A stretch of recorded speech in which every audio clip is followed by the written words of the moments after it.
ನಮಸ್ಕಾರ ನನ್ನೆಲ್ಲ ಆತ್ಮೀಯ ಸ್ನೇಹಿತರಿಗೆ ಮತ್ತೊಮ್ಮೆ ತಮ್ಮೆಲ್ಲರಿಗೂ ಪುರಾಣ ಪುಣ್ಯಕಥೆಗಳಿಗೆ ಸ್ವಾಗತ.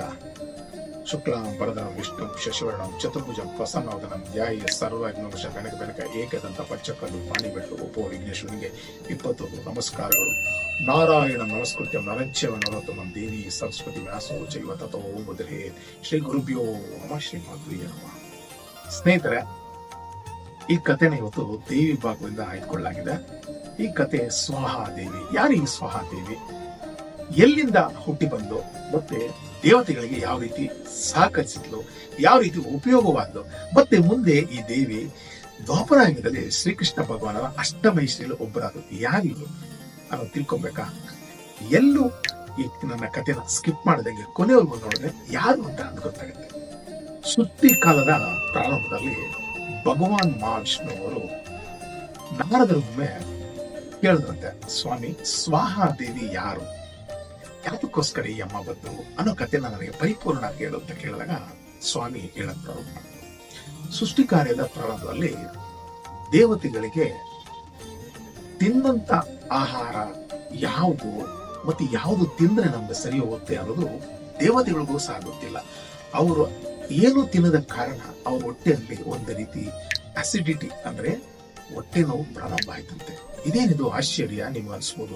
ದೇವತೆಗಳಿಗೂ ಹೊಟ್ಟೆ ನೋವು ಬರುತ್ತಾ? ಯಾಕಂದ್ರೆ ಸೃಷ್ಟಿ ಪ್ರಾರಂಭದ ಕಾಲ. ಹಾಗಾಗಿ ದೇವತೆಗಳೆಲ್ಲ ಸೇರಿ ಭಗವಾನ್ ಬ್ರಹ್ಮನ ಹತ್ರ ಹೋದ್ರು. ಬ್ರಹ್ಮನ ಹತ್ರ ಕೇಳಿದಾಗ ಬ್ರಹ್ಮ ಹೇಳ್ತಾರೆ, ನನಗೆ ಸೃಷ್ಟಿ ಮಾತ್ರ ಮಾಡೋದು ಗೊತ್ತು, ಆದ್ರೆ ನಿಮ್ಗೆ ಆಹಾರ ಅಂತ ಗೊತ್ತಿಲ್ಲ. ನಾವೆಲ್ಲ ಸರಿ ಭಗವಾನ್ ಮಹಾವಿಷ್ಣು ಹತ್ರ ಹೋಗೋಣ ಅಂತೇಳಿ ಎಲ್ಲಾ ದೇವತೆಗಳನ್ನ ಕರ್ಕೊಂಡು ಭಗವಾನ್ ಮಹಾವಿಷ್ಣು ಹತ್ರ ಹೋದ್ರು. ಭಗವಾನ್ ಮಹಾವಿಷ್ಣು ಅವರು ಬಂದಂತ ಸಂಕಟವನ್ನ ಪರಿಹರಿಸೋದಿಕ್ಕೆ ಎಲ್ಲಾ ದೇವತೆಗಳು ಕೇಳ್ಕೊಂಡಾಗ ಆವಾಗ ಭಗವಾನ್ ಮಹಾವಿಷ್ಣುವರು ತನ್ನ ದಿವ್ಯ ದೇಹದಿಂದ, ತನ್ನ ಎಡಭಾಗದಿಂದ ಒಂದು ಅದ್ಭುತವಾದ ಒಂದು ಸುಂದರಿನ ಸೃಷ್ಟಿ ಮಾಡಿದ್ರು. ಆ ಸೃಷ್ಟಿನೇ ತಾಯಿ ಜಗನ್ಮಾತೆ ಸ್ವಾಹಾದೇವಿ. ಆ ಸ್ವಾಹಾದೇವಿ ಸೃಷ್ಟಿ ಮಾಡಿದ ಎಲ್ಲ ಆಶ್ಚರ್ಯಚಿತ್ತಾಗಿ ನೋಡಿದ್ರು. ಅಮ್ಮ ಯಾರೇನು ಅಂದಾಗ, ನೀವು ಭಗವಾನ್ ಮಹಾವಿಷ್ಣುನೇ ಕೇಳಿ ಅಂದಾಗ ಅವಾಗ ಹೇಳ್ತಾರೆ, ನಿಮಗೆ ಈಗ ಬಂದಿರುವಂತ ಸಂಕಟನ ನಿವಾರಣೆ ಮಾಡೋದಕ್ಕೋಸ್ಕರ ಈ ಸ್ವಾಹಾದೇವಿನ ನಾನು ಸೃಷ್ಟಿ ಮಾಡಿದ್ದೀನಿ.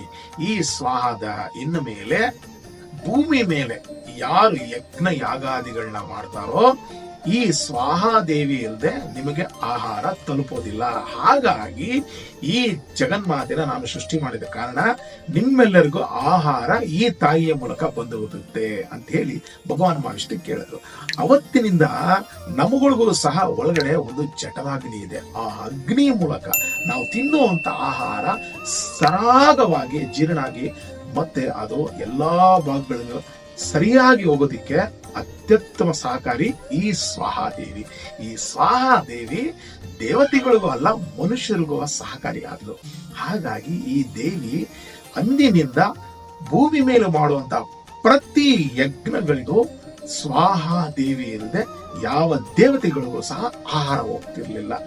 ಯಾಕೆಂದ್ರೆ ಇಂದ್ರನಿಗೆ ಹಾಕ್ಬೇಕಂದ್ರೆ ಇದನ್ನ ಮಮ ಇಂದ್ರ ಸ್ವಾಹ ಅಂದ್ರೆ ಮಾತ್ರನೇ ಹೋಗ್ತಾ ಇತ್ತು. ಹೇಗೆ ಹೋಗ್ತಿತ್ತು ಅಂದ್ರೆ ನೀವು ಕೇಳಿದ ಆಶ್ಚರ್ಯ ಬೀಳ್ತೀರ. ಆಹಾರ ಯಾವ್ದು ಕೊಡೋರು? ತುಪ್ಪದಿಂದ ಮಾಡಿದಂತ ಅನ್ನನ ಮತ್ತೆ ತುಪ್ಪದ ಜೊತೆಗೆ ಅದು ಹೋಮಗುಂಡಕ್ಕೆ ಹಾಕಿದಾಗ ಅಲ್ಲಿ ಬೂದಿ ಹಾಕೋದು. ಆ ಬೂದಿಯನ್ನು ಒಂದು ಸಣ್ಣ ಹೊಗೆ ಬರುತ್ತೆ. ಆ ಹೊಗೆ ಬಂದು ಸೀದಾ ಮೇಲೆ ಹೋಗ್ತಾ ಅದು ಅಮೃತ ಬಿಂದುವಾಗಿ ಕನ್ವರ್ಟ್ ಆಗಿ ಆ ಸ್ವಾಹಾದೇವಿ ತಗೊಂಡೋಗಿ ಇಂದ್ರನ ಒಂದು ಬಾಯಿಲ್ ಹಾಕಿದಾಗ ಅವ್ರಿಗೆ ಒಂದೇ ಡ್ರಾಪ್ ಸಾಕು. ನಮ್ ತರ ತುಂಬಾ ಆಹಾರ ಬೇಕಾಗಿಲ್ಲ. ಆ ಒಂದು ಡ್ರಾಪ್ ಹೊಟ್ಟೆ ತುಂಬ ಹೋದಂತೆ. ಅಂದ್ರೆ ಆ ಸ್ವಾಹಾದೇವಿ ಕೊಡುವಂತ ಆಹಾರ ಒಂದು ಡ್ರಾಪ್ ದೇವತೆಗಳಿಗೆ ಹೊಟ್ಟೆ ತುಂಬೋದು.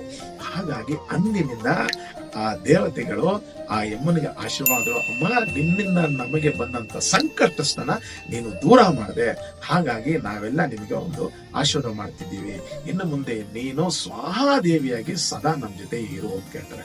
ಅವಾಗ ಶ್ರೀಮನ್ ನಾರಾಯಣ ಸಹ ಕೇಳ್ತಾನೆ, ಅಮ್ಮ ನಿಂದೇನ ಬೈಕಿದ್ರೆ ಕೇಳು ಅಂದಾಗ ಆ ದೇವಿ ಕೇಳ್ತಾಳೆ, ಸ್ವಾಮಿ ಅಗ್ನಿಮುಖದಲ್ಲಿರುವಾಗ ನೀನೇ ನನ್ನ ಪತಿ. ಯಾಕಂದ್ರೆ ಅಗ್ನಿ ಮತ್ತೆ ಭಗವಾನ್ ವಿಷ್ಣು ಬೇರೆ ಇಲ್ಲ. ಅಗ್ನಿನೇ ಭಗವಾನ್ ಮಹಾವಿಷ್ಣು, ಭಗವಾನ್ ಮಹಾವಿಷ್ಣುನೇ ಅಗ್ನಿ ಆಗಿದ್ರು. ಹಾಗಾಗಿ ಅವರ ಪತ್ನಿಯಾಗಿ ಸ್ವಾಹಾದೇವಿ ಆಗಿದ್ಲು. ಸ್ವಾಹಾದೇವಿ ಪತ್ನಿ ಆಗಿದ್ಲೇ ವಿನಃ ಲೌಕಿಕ ಸುಖನ ಅನುಭವಿಸಕ್ಕಾಗ್ಲಿಲ್ಲ. ಯಾಕಂದ್ರೆ ಅವರು ಆ ಅಮ್ಮ ಸ್ವಾಹಾದೇವಿಯಾಗಿ ಅಗ್ನಿಲಿದ್ದು.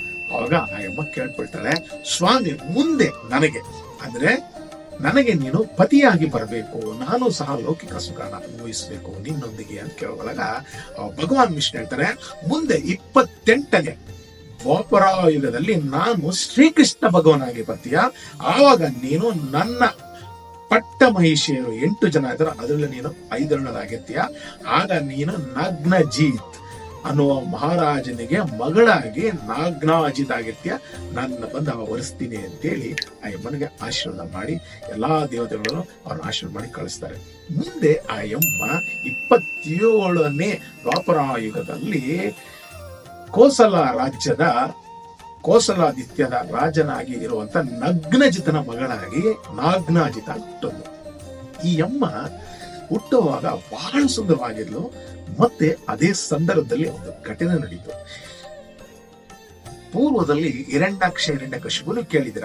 ಹಿರಣ್ಯಕಶಿಪುವಿನ ಮಕ್ಕಳಾದ 7 ಜನ ಆ ಒಂದು ಕೋಸಲ ರಾಜ್ಯದಲ್ಲಿ ಭಯಂಕರ ವೃಷಭಗಳಾಗಿ ಬಂದ್ರಂತೆ. ಆ ಹೆಂಗಿತ್ತು ಒಂದೊಂದು ವೃಷಭಗಳು ಅಂದ್ರೆ ಅದನ್ನ ಮೀರಿಸಿ ಯಾರು ನಿಂತ್ಕೊಂಡು ಟಿವಿದಿ ಸಾಯಿಸೋದಂತೆ ಅಂತ ಶಕ್ತಿ ಬ್ರಹ್ಮನಿಂದ ಪಡ್ತಿತ್ತಂತೆ.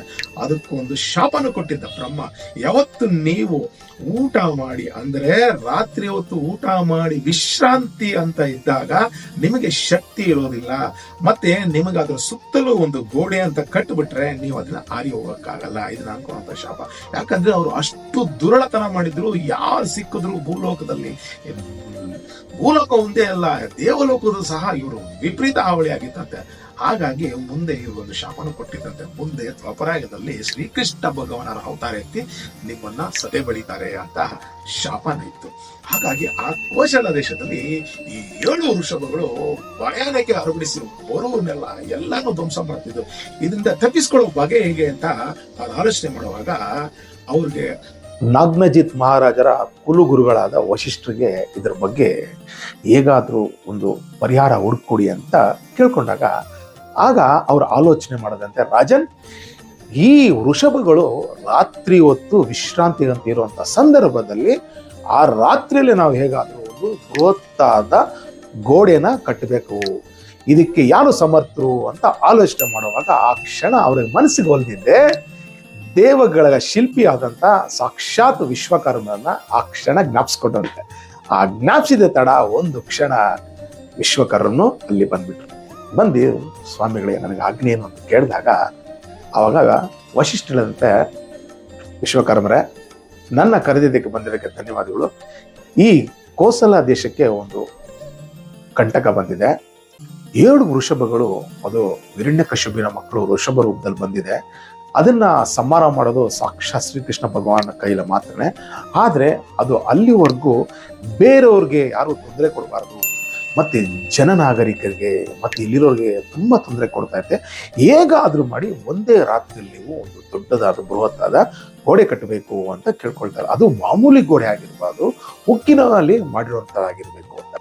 ಸರಿ ಅಂದ್ಬಿಟ್ಟು ವಿಶ್ವಕರ್ಮರು ಇದನ್ನ ಶಿರಸ ವಹಿಸಿ ರಾತ್ರಿ ತನ್ನ ಅದ್ಭುತ ಶಕ್ತಿಯಿಂದ ಬೃಹತ್ತಾದ ಒಂದು ಗೋಡೆ ಕಟ್ಟಿ ನೋಡ್ತಾರೆ. ಬೆಳಿಗ್ಗೆ ಅಷ್ಟರಲ್ಲಿ ಆ 7 ವೃಷಭಗಳು ಬಹಳ ಕೋಪ ಬಂದ್ಬಿಡುತ್ತಂತೆ. ಏನು ರಾತ್ರಿ ಕಟ್ಟಿದಾರಂತೆ, ಕೋಪಕ್ಕೆ ತಿವಿತಂತೆ. ಎಷ್ಟಾದ್ರೂ ಕಬ್ಬಿಣ ಅಲ್ವೇ, ಕಬ್ಬಿಣನೂ ಸಹ ಅಲ್ಲಲ್ಲಿ ಈಗ ನಾವು ಸುತ್ತಿ ನೋಡಿದ್ರೆ ಆ ರೀತಿ ಮಾರ್ಕ ಹೋಯ್ತದೆ. ಏನ್ ಮಾಡೋದಂತ ರಾಜ ತುಂಬಾ ಚಿಂತಾಕ್ರಾಂತನಾಗಿರೋದು. ಆದಷ್ಟು ಬೇಗ ಸಮಸ್ಯೆಗೆ ನಾವು ಪರಿಹಾರ ಹುಡ್ಕೊಬೇಕು ಅಂತ ಆಲೋಚನೆ ಮಾಡಿ ಆಗ ವಶಿಷ್ಠ ಕೇಳಿದಾಗ ಆವಾಗ ವಶಿಷ್ಠ ಹೇಳದಂತೆ, ರಾಜನ್ ಯಾಕೆ ಆಲೋಚನೆ ಮಾಡ್ತೀಯ, ನಿನ್ನ ಮಗಳು ಈಗ ಮದುವೆಗೆ ಸಿದ್ಧಳಾಗಿದ್ದಾಳೆ, ಈ ಕ್ಷಣ ನೀನು ಸ್ವಯಂವರನ ಏರ್ಪಡಿಸು, ಎಲ್ಲಾ ರಾಜ್ಯಗಳಿಗೂ ನೀನು ಎಲ್ಲಾ ರಾಜರಿಗೂ ಸ್ವಯಂವರಕ್ಕೆ ಬರೋಕಾಗ್ನೆ ಮಾಡು, ಹಾಗೂ ಶ್ರೀಕೃಷ್ಣ ಭಗವಾನರಿಗೂ ಹಾವನ್ನ ಕಳಿಸು ಅಂತಾರೆ. ಒಂದು ರೀತಿ ಹೇಳ್ಬೇಕಂದ್ರೆ ಈ ನಗ್ನಜಿತ್ತು ಶ್ರೀಕೃಷ್ಣ ಭಗವಾನರಿಗೆ ಒಂದು ಹತ್ತಿರದ ಸೋದರ ಸಂಬಂಧಿ ಮಾವನೂ ಸಹ ಆಗಿದ್ರು.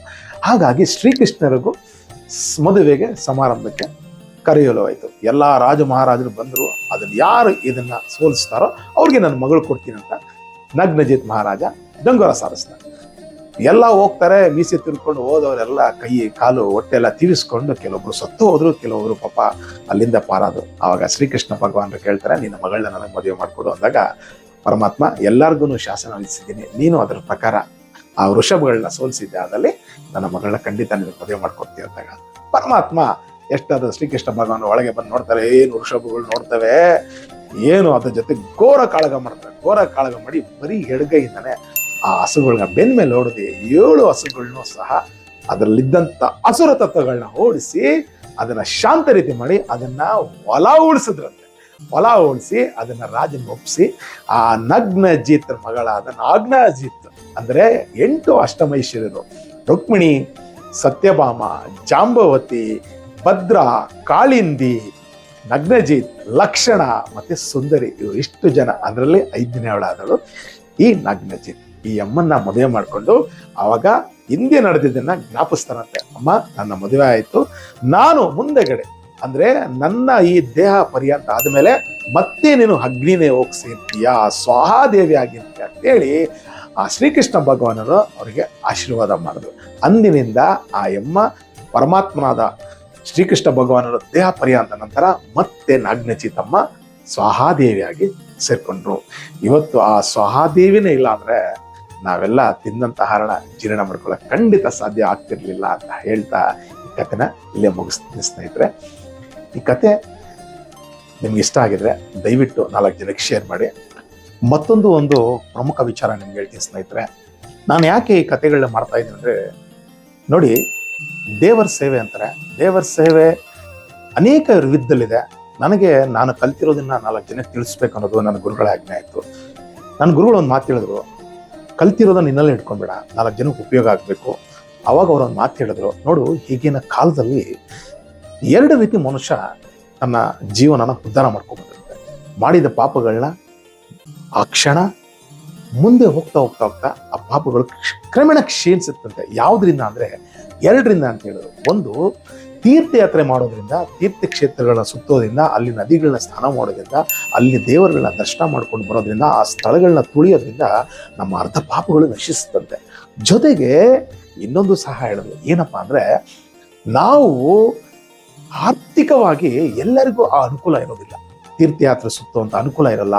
ಜೊತೆಗೆ ಇನ್ನೊಂದು, ಈ ಕಲಿಗಾಲದಲ್ಲಿ ಏನ್ ಹೇಳಿದ್ರು, ಆರೋಗ್ಯ ಸ್ಥಿತಿ ಎಲ್ಲರಿಗೂ ಸುಧಾರಿಸಕ್ಕಾಗೋದಿಲ್ಲ. ಯಾಕಂದ್ರೆ ಒಂದೇ ರೀತಿ ಇರಲ್ಲ. ಈಗ ನೀವು ಚೆನ್ನಾಗಿ ಗೊತ್ತು, ನಾವು ತಿನ್ನುವಂತ ಆಹಾರ ಹಾಕ್ಬೋದು, ನಾವು ಕುಡಿತಿರೋ ಗಾಳಿ ಹಾಕ್ಬೋದು, ಯಾವುದು ನಿಮ್ಗೆ ಹೈಜೆನಿಕ್ ಇಲ್ಲ, ಎಲ್ಲ ಕಲುಷಿತ.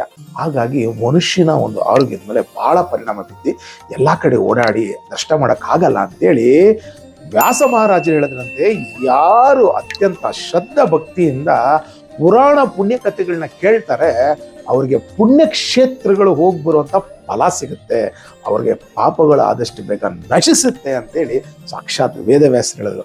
ಆದ ಕಾರಣ ನಾನು ಸ್ನೇಹಿತರೆ, ನನ್ನದೊಂದು ಸಣ್ಣ ಪುಟಾಣಿ ಸೇವೆ ಅಂತ ತಿಳ್ಕೊಳ್ಳಿ. ದಯವಿಟ್ಟು ಕಥೆಗಳನ್ನ ಕೇಳಿ 4 ಜನಕ್ಕೆ ಶೇರ್ ಮಾಡಿ ಅಂತ ಹೇಳ್ತಾ, ಸ್ವಸ್ತಿ ಪ್ರಜಾಪಲಿ ಅಂತ ಜ್ಞಾನೇನ ರೂಪೇಣ ಮಹಿಮಹಿಮ ಗೋಬ್ರಾಹ್ಮಣ ಶುಭಮಸ್ತು ಕಲ್ಯಾಣಮಸ್ತು ಲೋಕ ಸಮಸ್ತ ಸುಖಿನೋ ಭವಂತು ಅಂತ ಹೇಳ್ತಾ ಈ ಕಥೆನ ಇಲ್ಲೇ ಮುಗಿಸ್ತಾ ಇದ್ದೀನಿ. ಮತ್ತೊಂದು ಕಥೆಗೆ ಮುಂದಿನ ವಾರ ತಮ್ಮನ್ನ ಕಾಣ್ತೀನಿ. ಅಲ್ಲಿವರೆಗೂ ತಮ್ಮೆಲ್ಲರಿಗೂ ಧನ್ಯವಾದಗಳು.